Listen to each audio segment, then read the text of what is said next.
बिस्मिल्लाहिर्रहमानिर्रहीम। मैं मलिक शफ़क़त जमील चश्मे पटवार टीवी पर। आज हमारा मौजू गुजर ख़ान की लोकल सियासत है। गुजर ख़ान की लोकल सियासत से मुराद मेरी पूरी गुजर ख़ान तहसील की सियासत है।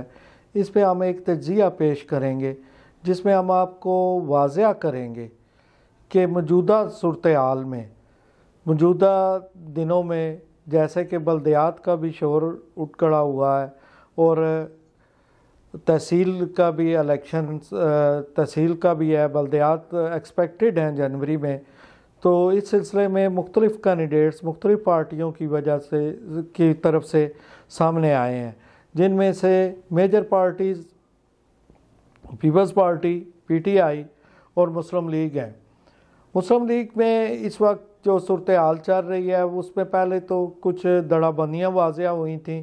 पिछले दिनों में दो ग्रुप्स अलग अलग हो गए थे, लेकिन अब दोबारा उन लोगों के दरमियान एक रब्त बहाल हुआ है और उन्होंने अपने अपने कैंडिडेट्स दे रहे हैं, जिनमें से ज़्यादातर लोग ये कह रहे हैं कि मुस्लिम लीग की जो शुनीद है कि उनमें से मेजर कैंडिडेट्स राजा जवेद इखलास और चौधरी रियाज, जो कि आजकल एक किसी केस के सिलसिले में नैब की कस्टडी में है, वो वाज़िया करेंगे।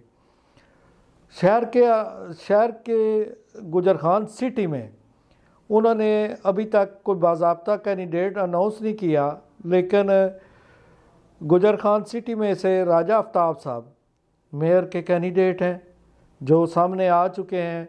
इसके अलावा शुनीद है कि पहले वाले चेयरमैन शाहिद सराफ वो भी मुस्लिम लीग के कैंडिडेट्स होंगे।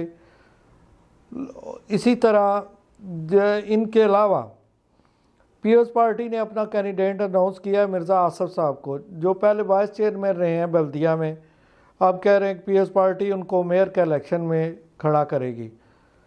तीसरी नंबर पर आती है PTI ने अभी तक इसमें भी बहुत ज़ोर लगा रहा है। जब इनकी प्रेसिडेंटशिप का मामला था, सिटी प्रेसिडेंटशिप का, दो वाज़िया ग्रुप हो गए थे। एक ग्रुप था साकिब बेग का और दूसरा ग्रुप था राजा फैसल कियानी का, जो बाद में राजा फैसल कियानी के नाम निकला है। अभी तक उन्होंने अपना सिटी मेयर का, क्योंकि वो सिटिंग गवर्नमेंट है, उन्होंने सिटी मेयर का कोई कैंडिडेट सामने नहीं लाए।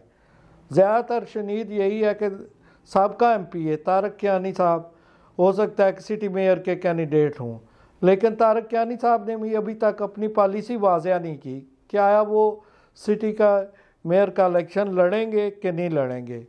जहाँ तक हम तज्ज़िया करते हैं मुस्लिम लीग नून में, तो मुस्लिम लीग नून में राजा आफ्ताब साहब एक वैध कैंडिडेट हैं जो नज़रियाती हैं, जिनका बहुत जदाद मुस्लिम लीग से था। शायद सराफ साहब ने मुख्तलिफ पार्टियों में से रहे हैं, लेकिन अब वो भी मुस्लिम लीग के हर फंक्शन में, हर जगह पे, पिछली दफ़ा मुस्लिम लीग की तरफ से सिटी मेयर भी मुंतखब हुए, वो भी एक्टिव हैं।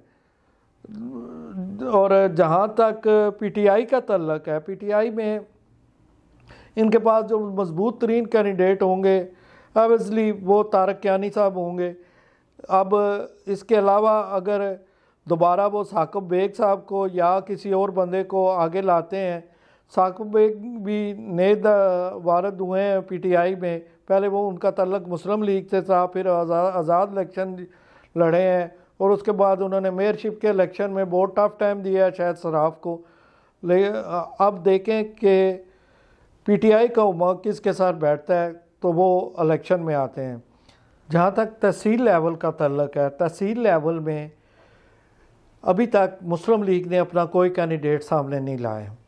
मुस्लिम लीग में क्योंकि पहले तड़ाबाजी थी, ग्रुप बंदी थी, इसलिए मेरे ख्याल में उन्होंने दानिश का सबूत दिया कि अपना तहसील लेवल का कैंडिडेट अभी डिक्लेयर नहीं किया। जहाँ पीपल्स पार्टी ने MNA साबका वज़ीर आज़म मोहतरम राजा परवेज़ अशरफ साहब के बेटे राजा खुर्रम परवेज़ कैंडिडेट हैं, जो वाज़िया हो चुके हैं। पीपल्स पार्टी ने उनका अनाउंसमेंट भी कर दिया है कि वो इलेक्शन में हिस्सा लेंगे। इसी तरह PTI में मेरी खुद बात हुई है चौधरी अजीम साहब से, जो साबका MNA के कैंडिडेट थे और बड़ा करीब मार्जिन से राजा परवेज़ अशरफ साहब से वो उन्होंने हारे थे। वो कैंडिडेट हैं पीटीआई की तरफ से। जहाँ तक ग्राउंड की सूरत हाल है या ज़मीनी हक़ाइक़ हैं, उसमें मेरे ख्याल में अभी तक, क्योंकि बेसिकली ये बेल्ट जो है गुजर खान में 2 दफ़ा या 3 दफ़ा दो दफ़ा राजा परवेज़ अशरफ साहब इलेक्शन जीते हैं पीएस पार्टी के प्लेटफॉर्म से। ज़मीनी हक़ाइक़ ये है कि यहाँ पर नेचुरल वोट जो है वो मुस्लिम लीग का है। अब कुछ नेचुरल और इसी तरह वोट कुछ वोट बन गए जो पीएस पार्टी का है, एक फ़िक्स वोट बैंक है। अब कुछ वोट बैंक बन गया है पीटीआई का भी, जो इन दोनों जमातों के बाद बना है। और पीटीआई अपनी पूरी कोशिश करेगी गवर्नमेंट में कि वो तहसील की सीट निकाले। मुकाबला जो बज़ाहिर नज़र आ रहा है इस वक्त तक, जो नज़र आ रहा है तहसील लेवल पे, वो पीटीआई और पीएस पार्टी का नज़र आ रहा है। वल्लाह आलम कल मुस्लिम लीग का कोई ऐसा मुश्तरका कैंडिडेट, कोई मजबूत कैंडिडेट या साबका एमपीएस में से कोई कैंडिडेट सामने ले आती है तो मुकाबला इंतहाई दिलचस्प रहेगा। सिटी के हवाले से मैं पहले भी बात कर चुका हूँ कि सिटी के हवाले से इन तीनों पार्टियों के दरमियान तकरीबन वोट बैंक बराबर है सिटी में। ये कोई भी नहीं कह सकता, क्योंकि साबका इलेक्शन में भी जो जनरल इलेक्शन में थे, थोड़े मार्जिन के साथ तीनों पार्टियां एक दूसरे के साथ साथ थी। इस सिटी में तो इंतहाई सख्त मुकाबला होगा मेयरशिप का। इसमें जो बेस्ट ऑर्गेनाइज़र है और वो जीतेगा। अब इस दफ़ा हम किसी भी सूरत में गुजर खान शहर की हालत तक हम नहीं इग्नोर कर सकेंगे जमात इस्लामी को भी, क्योंकि जमात इस्लामी गो के वो इस प्लेटफॉर्म पे इतने एक्टिव नहीं थे, लेकिन क्योंकि राजा जवाद साहब जो अंजुमन ताजरा के सदर मुंतखब हुए हैं, उनका बेसिक तल्लक जमात इस्लामी से है और वो अब दोबारा नायब अमीर जमात इस्लामी रावलपिंडी बने हैं। तो उम्मीद है कि वो भी जो जनरल इलेक्शन है इसमें अगर जमात इस्लामी पार्टिसिपेट करती है तो वो इसमें लाजमी शामिल होंगे।